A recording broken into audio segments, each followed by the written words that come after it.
Welcome back to the show, everybody. Check out these headlines here. Why are central banks accumulating gold at an alarming rate?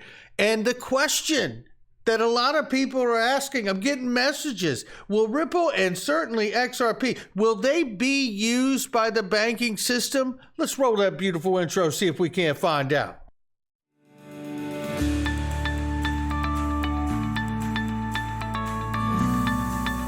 Digital Perspectives with Brad Kimes. Come on in.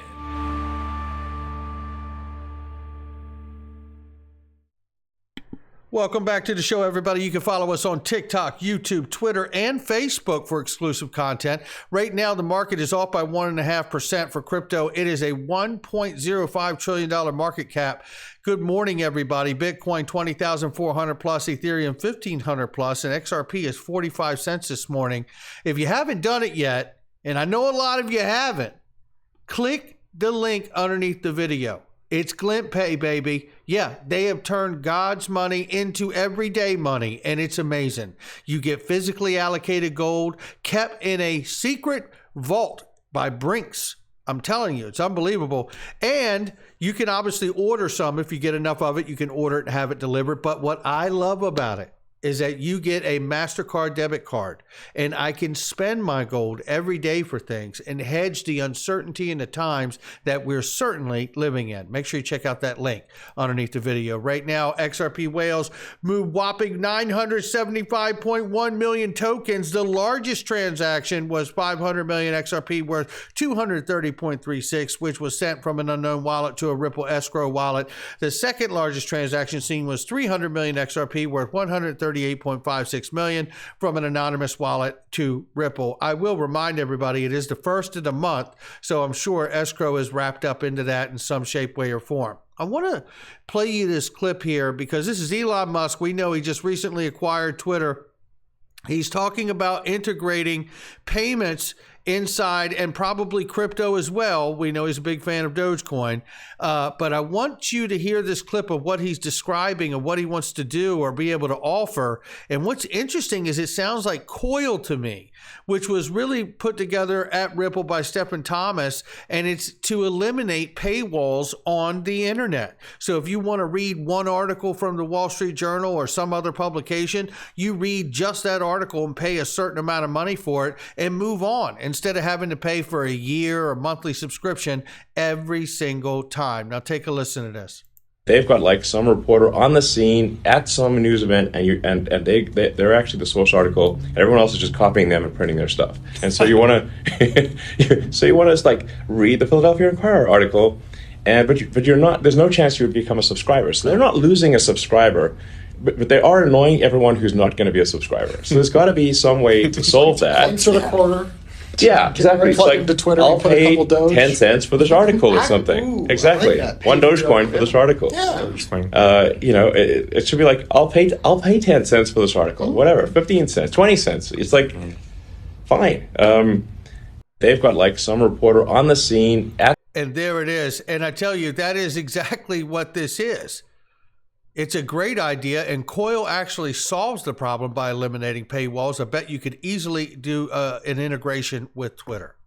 We will keep an eye on it. And just so you're aware, this is Coil, what we've talked about. If you have not heard of it before and you're new to the space, go check out Coil, and you will see it is easily a great fit for what Elon is describing there. I want to remind everybody very quickly, as the computer running slow, I think it's almost time for a new computer, ladies and gentlemen. I experienced these kind of issues along with the internet trouble on my vacation.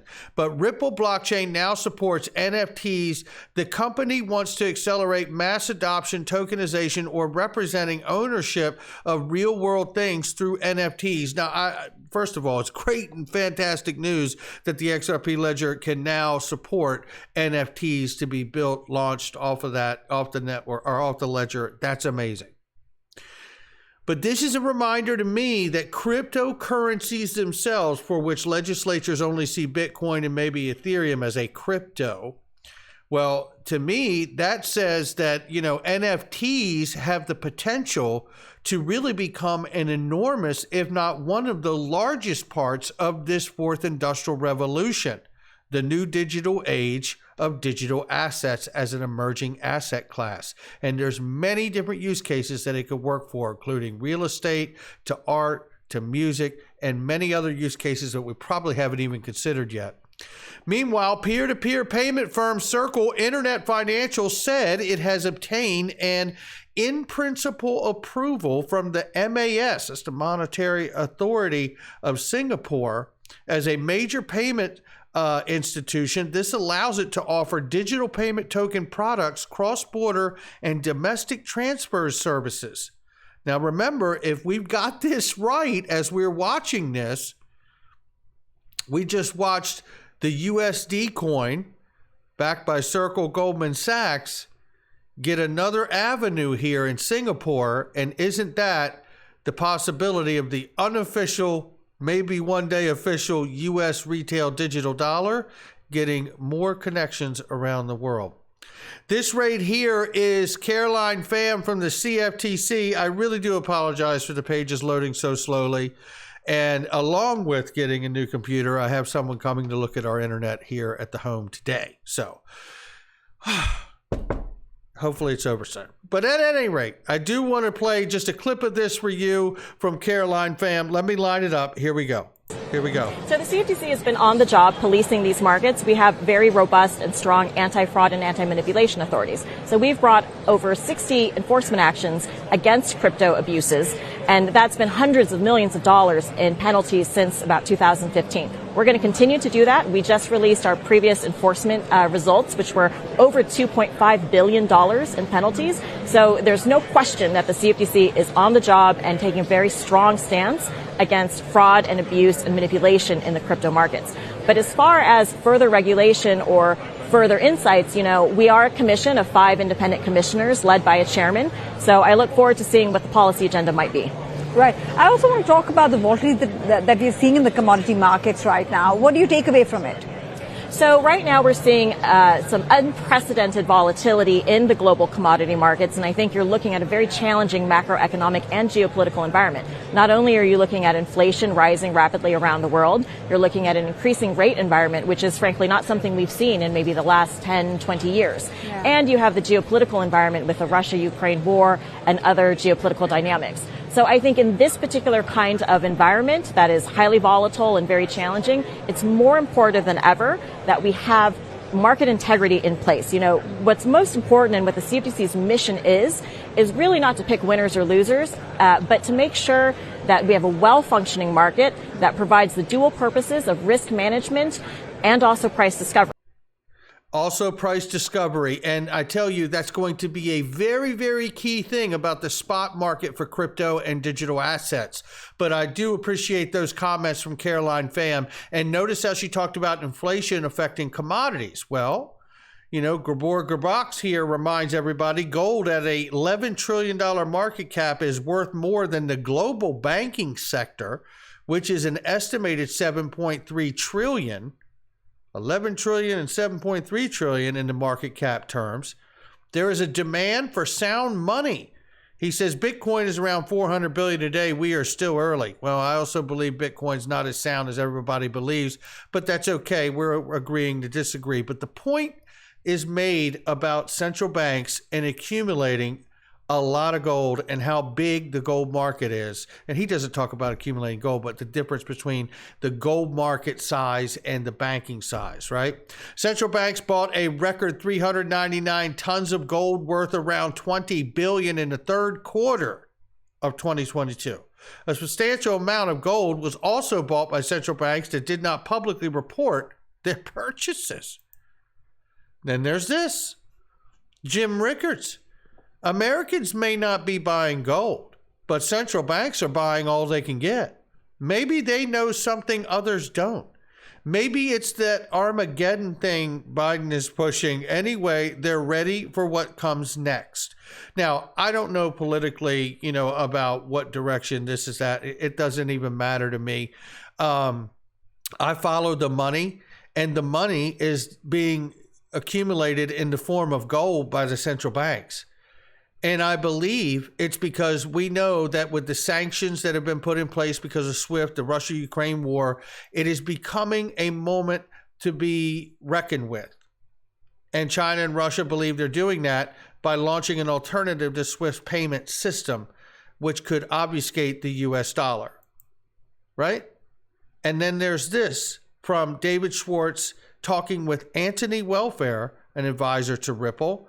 And listen to this dream scenario about what could take place here, because there's a lot of question about whether Ripple will achieve the goal of XRP being adopted or used by banks. And we're going to get into that in just a second. But take a listen to this quick clip where they talk about the pressure, and it's really like a dream scenario that David Schwartz discusses here, and it's something that we've talked about plenty on this channel, is when you have a bad actor, a country that like China or Russia that really controls their people, you know, pushing for this kind of move to be a leader in this space. And could that incentivize the larger countries like the United States to act on this technology, where at the moment they're reluctant to move into it and want to watch the smaller countries adopt it so they can learn the lessons through the smaller countries that adopt this technology and figure out what's best for them? Do they have the time or don't they have the time? Let's take a listen to this clip right here. Let me line it up. Like a threat to dollar dominance, for example. Like if there was some credible threat to dollar dominance, like that, like I know it's kind of a fantasy here, but like if there was some other country, you know, let's say a large country like, you know, China or Russia that like implemented some system that was some sort of threat to dollar dominance, then you could see the United States responding. You know, if they thought that a technological solution was the best solution, they'd probably, you would see a priority that you wouldn't see under any other scenario, despite their natural conservatism. Yeah, I think that's well said there, David. I think that's well said there. And you see the articles are flashing over it. And there certainly could be a black swan event with all of the money printing and things that have taken place just in the last couple years. And there was a liquidity crisis before the pandemic hit. Now, I'm not wishing for these things, but I have never believed that XRP was really created for it's 75 and sunny out, right? I believe XRP was absolutely created because it is designed to alleviate not only the stress of the US dollar as the global reserve currency, but to complement the dollar system around the world. That's what I believe. And I believe that David makes some incredible comments here that I want you to hear. And it's on the strategy that they had. Top down, and then they also went to bottom up. And why did they do that? Well, they did that because the banks at the top, remember, Brad Garlinghouse has said this years ago, and he said it many times. There is a small handful of banks that control the cross-border payment business for the rest of the banking system. They are not, and now this is my comment, they are not incentivized to change. They're not incentivized to change because their profit structure is based off of the friction that exists in the current system, which means that those central monopolists, as Gary Gensler talks about, may require a company like Ripple to give up either part of its company and or some of its escrow in order to become a part of that business structure. And isn't it also true, before we go to the clip here, isn't that the reason for the SEC case? Yes, I believe it was absolutely used as a weapon. But I also believe personally that the people who used it as a weapon had inside knowledge to understand that Ripple would end up being the chosen one. And by default, so would the native token to the XRP ledger. Those are my personal opinions on the matter. Now listen to this very important clip here. All of these other use cases need great payments. And so we just sort of laser focused in on payments. And I think the other thing that we did different from the very earliest days.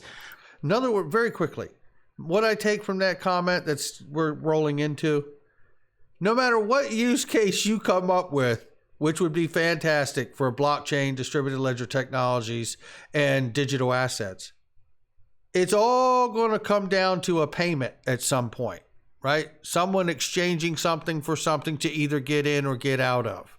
I think it's such a great statement he makes there. Keep listening. Was everybody else, including us in the beginning, had this ground up strategy. Like if you don't have a strategy, your strategy is get everybody to use the thing that I think is great. And I think a lot of companies are still pursuing that. But I think there's also a sort of top down strategy. And that's kind of what the internet did. Like the internet got governments to adopt it. They got universities, they got sort of big players. And so we and I hate to stop the video, but it's so important that I do, because the point he's making is amazing. The internet was adopted by governments and militaries first. That is not the case here, which again, to highlight, is why I believe the SEC is suing Ripple, because that clarity, along with whatever deal could be struck with the top of this chain, the banking system that handles payments, a deal can be struck either during or after.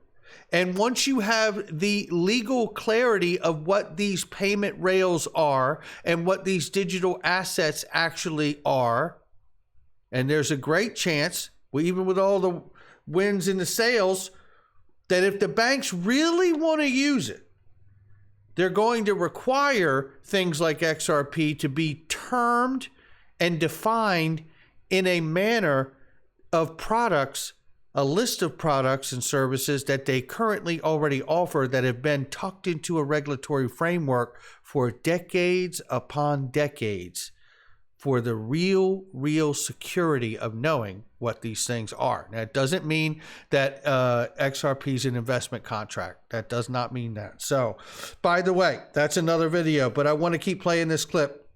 Check it out. We decided what are the biggest players? They're banks. And we went after banks. We probably should have aimed a little bit lower than that. The problem with banks is obviously, like, banks are a big deal. Like any crypto partnership with a bank is a big deal. But the problem is banks are slow moving, and they're not, and especially, and the bigger they are, the less interested they are in innovation. The very biggest banks talk about how important innovation is, but really, if they could push pause on technology, they would. Why, right? You know, why would they not want to freeze time where they're now like right at the top? And so aiming just a little bit lower, you have people, you have companies like non-bank financial institutions, payment service providers. These are companies that have the resources to make a big difference. Like scoring one of them using a cryptocurrency-based system matters. You know, it's not like, you know, you don't have to get thousands and thousands of them, but also they're agile and fast moving. Like, and that's such a great point, right? And they don't have the regulatory height bar either when you're talking about remittance companies or SMEs, things of that nature. And it's such a great point. However, remember what Bob Way says. It only takes two. Once two start using it, the rest will have to follow, because there is savings in it. If you're only getting, let's say, 40% savings by using, let's say, Ripple software, and then you're getting up to 70% savings if you use the native asset, you're telling me that the greediest entities of the world, bankers, wouldn't want that other 30% or 20%? Well, of course they would, just like you and I would if we were at the store buying groceries, right? Of course we would. Of course they would too. But they got to have clarity about what these things actually are. Now I want to take you to this clip here, and I want to play this for you. Take a listen. Great. This is close enough. Here we go. What excites you more, building it from the top down or building it from the bottom up? I'm more excited about the bottom up, and it's for a unique reason that has to do with the way that I sort of think and work. So the problem with So it's not about the way Ripple operates not being successful one way or another. It's because of how he operates and way he works as a person. Take a listen. The top down is that, like, the challenges are not the kind of challenges that I find interesting. They're mostly not technical challenges. They're mostly business relationship challenges. They're sort of regulatory challenges. They're partnership buy-in challenges. Partnership buy-in challenges. I've been a firm believer that I believe deeply that there is regulatory capture at the SEC. I believe personally that is a great possibility that regulatory capture is being used as a leverage tool to negotiate in back channels with Ripple over XRP. Now, I can't prove that, and there's nothing that suggests that in summary judgment, and I'm not trying to say that there is. It's my cynical speculation about the matter. But if Ripple and XRP really can do what they say they can do, and I believe that it does, that's why there's more than a dozen central banks, according to James Wallace, building on the Ripple private ledger, then I don't think it's failed that they work from the top down and banks are slow to want to adopt it, like a Bank of America or this one or that one. They don't have to. Just like for the same point, Ripple doesn't have to achieve 100% market domination in order to be adopted. I have a story that, just my little self and a small little company I started years ago, and I grabbed, I believe it was close to 10% of the market capture of the largest beach supply company on Amazon. And the founder of that company called me personally to shut me down. And it's another story how it happened. But nevertheless, you do not have to have 100% capture of a market in order to be adopted. But I can tell you this, you are going to need 100% clarity in order for it to happen.